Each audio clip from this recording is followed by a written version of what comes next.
Hai hai hai, selamat datang kembali di channel One Movie. Gimana nih kabarnya? Kuat aman? Aman dong. Seperti biasa di channel kita ini, kita bakalan membahas atau mereview beberapa film yang lagi hits, terbaru, dan pastinya gak kalah seru. Nah, di film sekarang ini, film yang bikin tegang banget. Kalau yang nonton pasti greget banget. Ada yang penasaran apa judulnya? Yaitu film Nobody yang telah rilis pada tanggal 28 April 2021. Film yang dibintangi oleh Bob Odenkirk ini wajib banget nih masuk list nonton kalian. Nah, tanpa basa-basi kita lanjut. Tapi sebelum itu jangan lupa buat kalian untuk subscribe, like, dan aktifkan lonceng notifikasinya biar kalian semua gak ketinggalan video terbaru dari channel One Movie. Yuk lanjut ke cerita. Happy watching.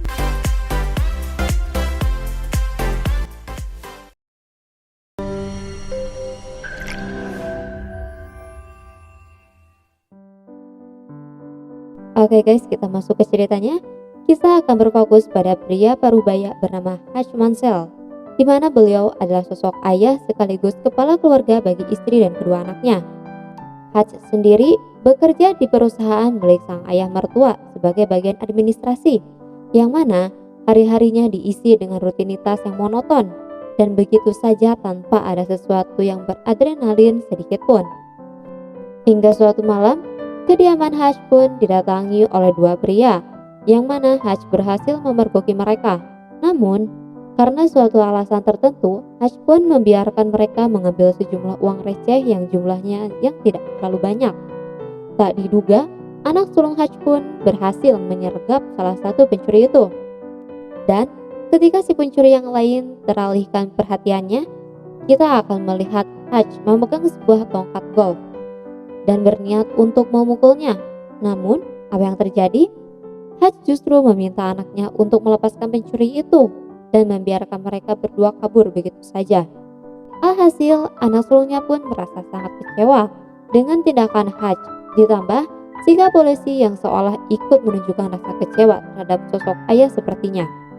Tak bisa dipungkiri, kejadian tersebut pun menimbulkan dampak negatif yang dimana hal itu cukup menjadi bukti bahwa sosok Hutch sebagai ayah sekaligus pelindung keluarganya mulai mendapatkan keraguan dari istri dan anak sulungnya kecuali anak bungsunya.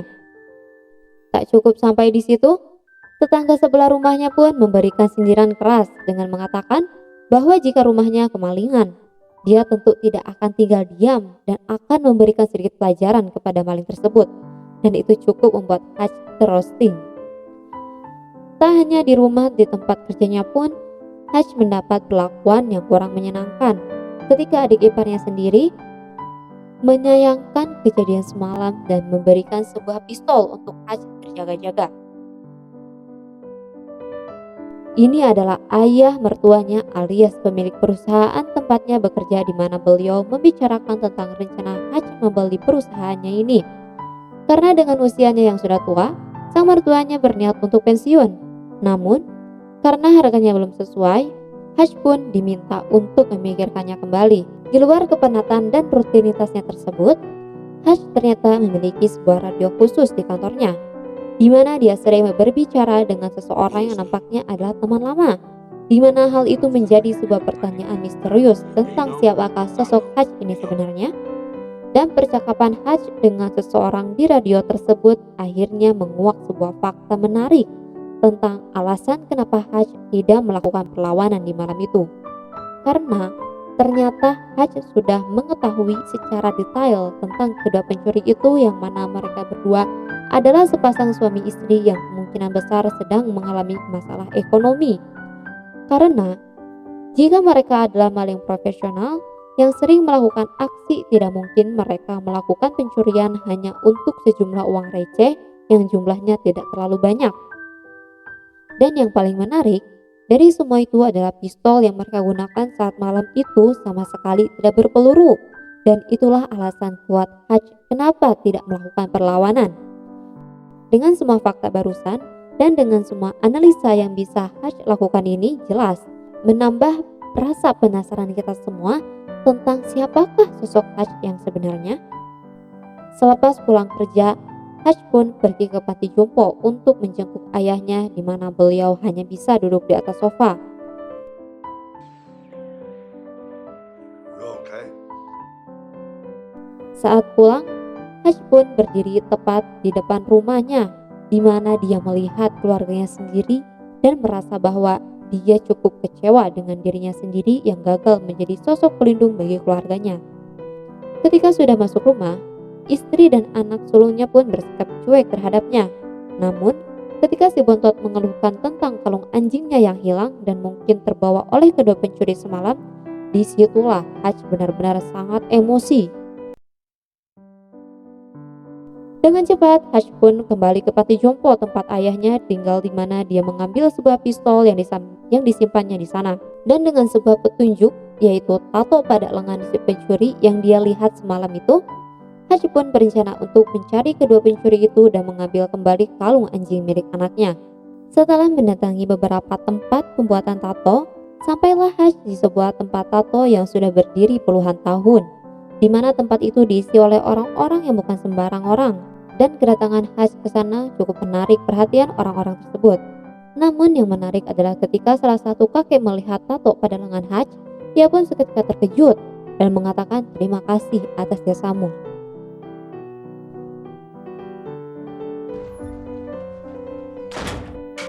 Saat si kakek masuk ke ruangannya dan mengunci pintunya dengan sangat amat rapat, disitulah orang-orang tersebut mulai berubah sikap dan dengan senang hati mau membantunya.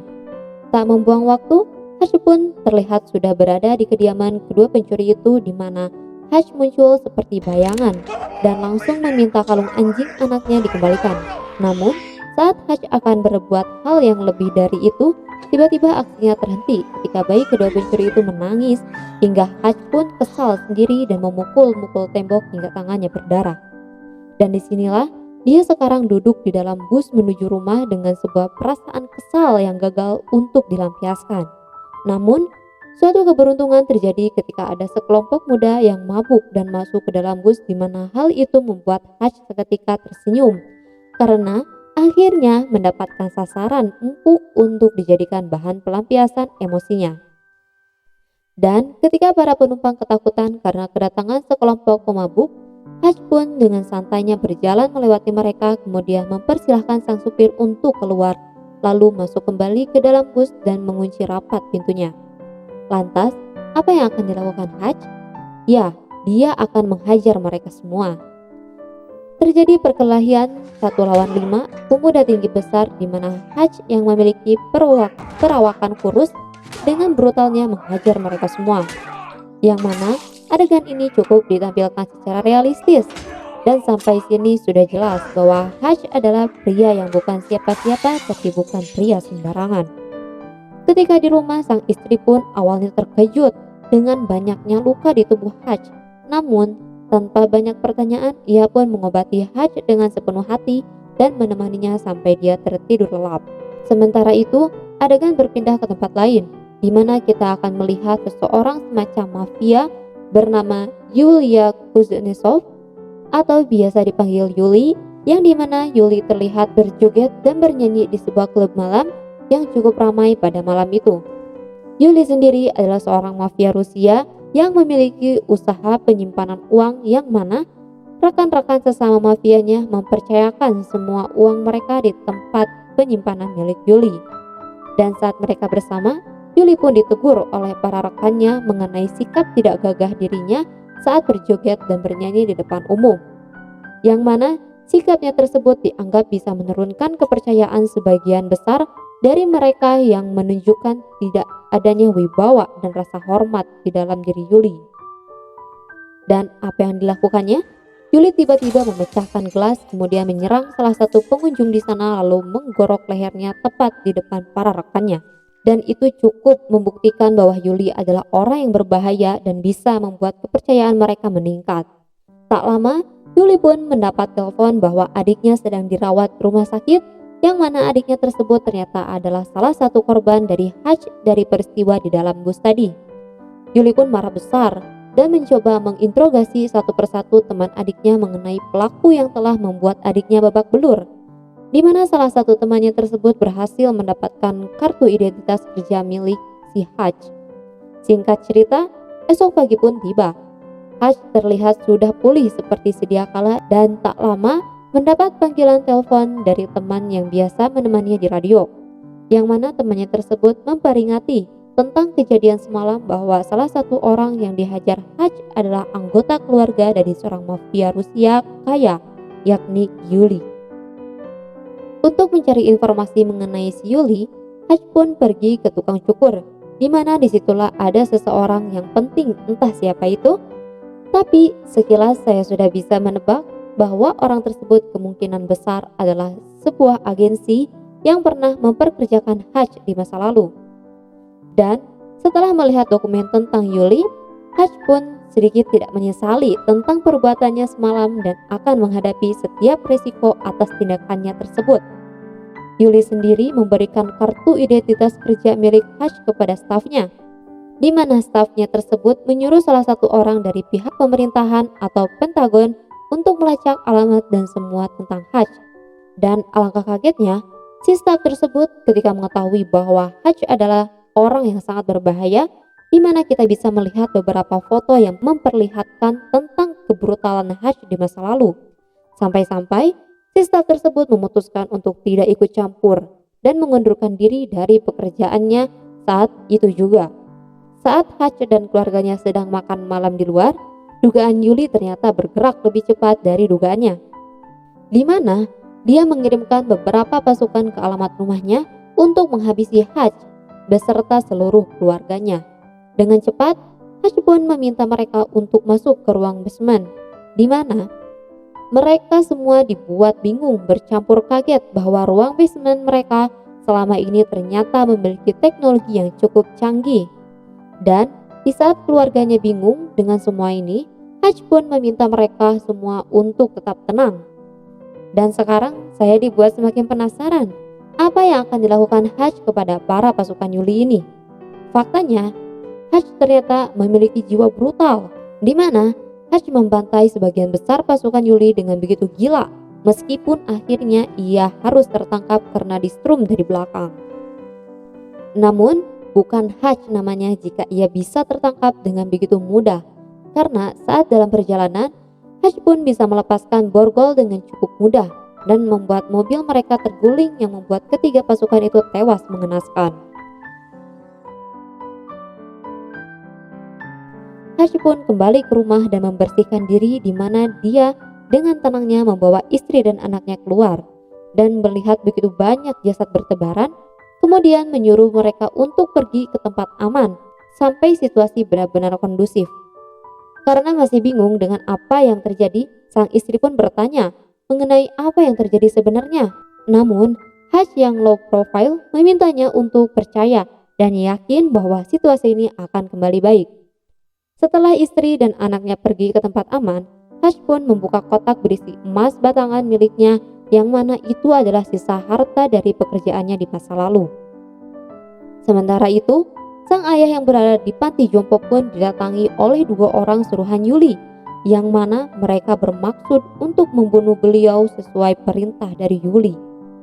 Dan kalian akan terkejut ketika melihat kedua orang suruhan tersebut sama sekali tak berkutik, ketika ayah Haj yang tua rentan ternyata lebih berbahaya dari yang dibayangkan. Setelah meledakkan rumah beserta semua pasukan Yuli, Haj pun menemui ayah mertua untuk membeli perusahaan tempatnya bekerja dengan emas batangan yang ia bawa. Si adik ipar pun menolak kesepakatan tersebut dan sempat akan memukulnya. Namun, Haj yang sudah tidak peduli pun dengan cepat memukul perut si adik ipar, yang mana dia sangat amat terlihat kesakitan. Untuk kemudian Haj meminta untuk tarik nafas pelan-pelan dan duduk dengan manis. Di sisi lain, Yuli pun cukup terkejut ketika mengetahui bahwa semua pasukan kirimannya tewas, ditambah salah satu anggota pasukannya tersebut adalah asisten kesayangannya. Yuli pun mengarahkan semua pasukan miliknya dan di semua pasukan yang ada, hanya untuk menangkap satu orang, yaitu Haj Mansell.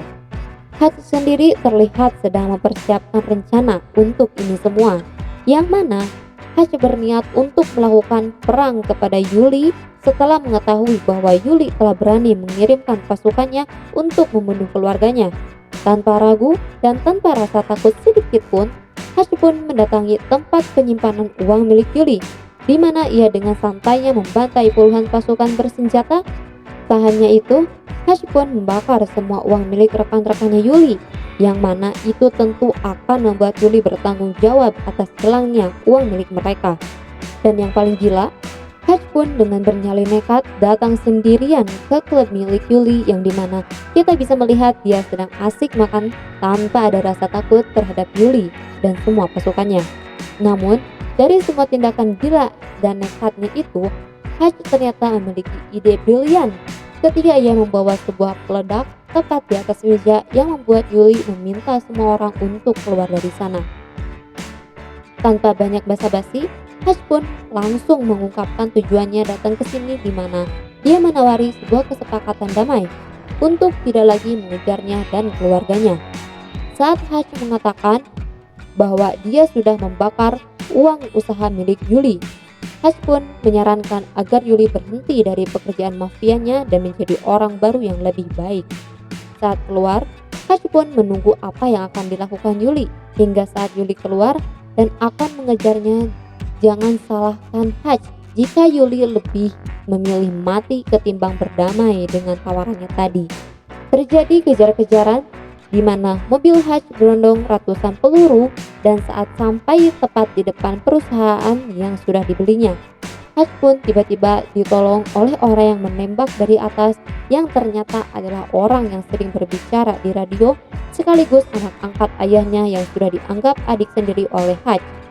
Dia ini bernama Harry. Namun, bukan itu kejutannya, karena tiba-tiba ayah Hatch ternyata ikut menolongnya, di mana mereka berdua berencana untuk membantu Hatch menghabisi para mafia Rusia jahat ini. Sementara itu, Harry pun terlihat sedang bertarung jarak dekat. Setelah cuman Yuli berhasil masuk ke dalam yang mengakhiri melakukan sebuah tembakan luar biasa ketika 3 orang langsung tewas hanya dengan satu tembakan yang dilayangkan olehnya. Namun, Hatch adalah orang yang paling brutal saat ini, di mana dia menggunakan jebakan tikus untuk membuat sebuah peledak kecil. Kemudian saat orang-orang itu terkejut, Hatch pun dengan cepat menembak mereka dari jarak dekat untuk kemudian mengambil sebuah pistol dari kulkas lalu menghabisi yang lain dengan tembakan linggis yang sudah dibuatnya. Akhirnya, ketika mereka bertiga berkumpul, disitulah saat-saat masa lalu seolah terulang kembali, yang mana mereka bertiga adalah sebuah keluarga yang sangat ditakuti karena memiliki sebuah profesi yang cukup mengerikan di masa lalunya. Setelah semua pasukannya tewas dan tersisa Yuli yang masih hidup, di mana dia berhasil menembak bahu Harry yang membuat mereka bertiga terdesak. Dan jangan anggap ini adegan dramatis yang akhirnya menyedihkan, karena dengan semua kegilaan dan kebrutalan Hatch, dia pun nekat menempelkan ranjau peledak pada pintu anti peluru, kemudian mendatangi Yuli sedekat mungkin lalu meledakkannya tepat di depan hingga membuatnya tewas dengan kondisi yang sangat mengenaskan. Setelah semuanya berhasil, Hatch pun ditangkap dan diinterogasi oleh 2 polisi, di mana mereka sangat amat terkejut dengan ratusan jasad manusia di lokasi tersebut dan seolah tak percaya jika Hatch telah melakukan itu semua sendirian. Tak lama, satu polisi pun mendapat panggilan telepon, disusul dengan yang satunya lagi, di mana mereka mendapat telepon dari orang yang sama yang nampaknya sangat penting. Entah siapa itu.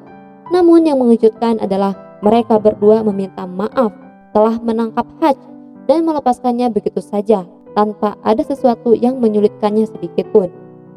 Saat polisi itu bertanya, "Siapa kamu sebenarnya?" Hatch pun menjawab, "Aku bukan siapa-siapa." Dan film pun selesai. Oke guys, film kali ini cukup menegangkan dan bikin deg-degan, ya gak sih? Nah, buat kalian yang pingin filmnya di-review, jangan lupa untuk komen di kolom komentar. Dan jangan lupa untuk subscribe, like, dan nyalakan lonceng notifikasinya biar kalian semua gak ketinggalan film-film terbaru dari one movie. Oke guys, cukup sampai di sini. Sampai ketemu di video selanjutnya. See you next time. Bye bye.